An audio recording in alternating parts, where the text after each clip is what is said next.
আমরা প্রোগ্রাম করছি আজকে, ছাত্রলীগের নেতাকর্মীরা এই দিক দিয়ে বাইক হাঁকিয়ে হাঁকিয়ে যাচ্ছেন, দাঁড়াচ্ছেন, ছবি তুলছেন। কেন?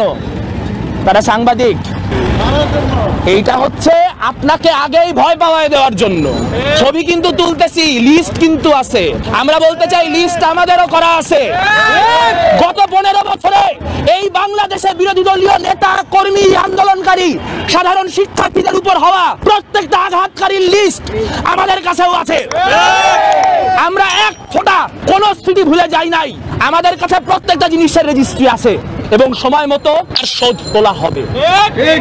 আমরা যদি লড়তে লড়তে মরেও যাই, তাহলে আমাদের যে সহযোদ্ধারা বেঁচে থাকবেন তারা এই রক্তের ঋণ শোধ করবেন।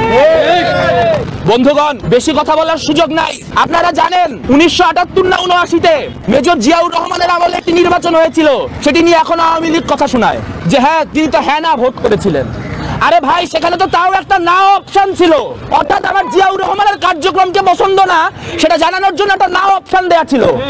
আপনি আমার 300 আসনে একটা ক্যান্ডিডেট দেখান যে শেখ হাসিনার বিরুদ্ধে নির্বাচন লড়তে, আমি মাইনে নিব এটা ফেয়ার ইলেকশন। ওই বিদেশে দেখবেন ডেমোক্রেটিক পার্টি, রিপাবলিকান পার্টি, এটা প্রাইমারি হয়, অর্থাৎ নিজের দলের মধ্যে কে ভালো ক্যান্ডিডেট বাছাই করে। এরা এমন গণতন্ত্র আনছে যারা রাষ্ট্রের টাকায় প্রাইমারি ইলেকশন করতেছে।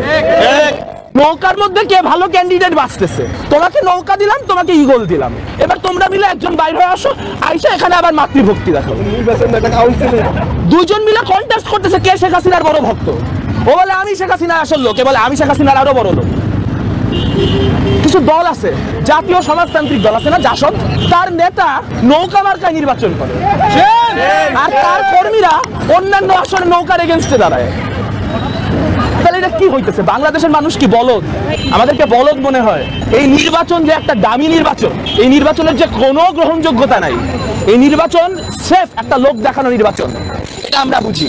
মানুষ বীতশ্রদ্ধ, মানুষ ক্ষুব্ধ, মানুষের মধ্যে প্রচুর পরিমাণে গ্লানিবোধ, কিন্তু তাও মানুষ কথা বলতে পারে না। একটা অদ্ভুত ভয়, একটা চাপা ভয়। আমরা নাটকের কুশীলব হব না, আমরা নাটকের দর্শক হব না।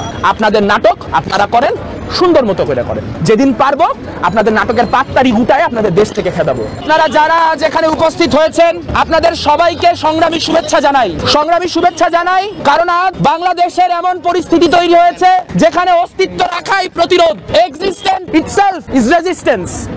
আমরা যেখানে দাঁড়িয়ে আছি, আমরা যে গলা শক্ত করে মাথা উঁচু করে দাঁড়িয়ে বলছি এই প্রহসনের নির্বাচন আমরা মানি না, এইটা একটা অনেক বড় বিষয়। কারণ আপনি যখন গ্রামে গঞ্জে হাটে বাজারে যাবেন, আপনি যখন চারপাশে দেখবেন, তখন দেখবেন কি প্রচ্ছন্ন একটা ভয়ের আবহ এরা তৈরি করতে সমর্থ হয়েছে।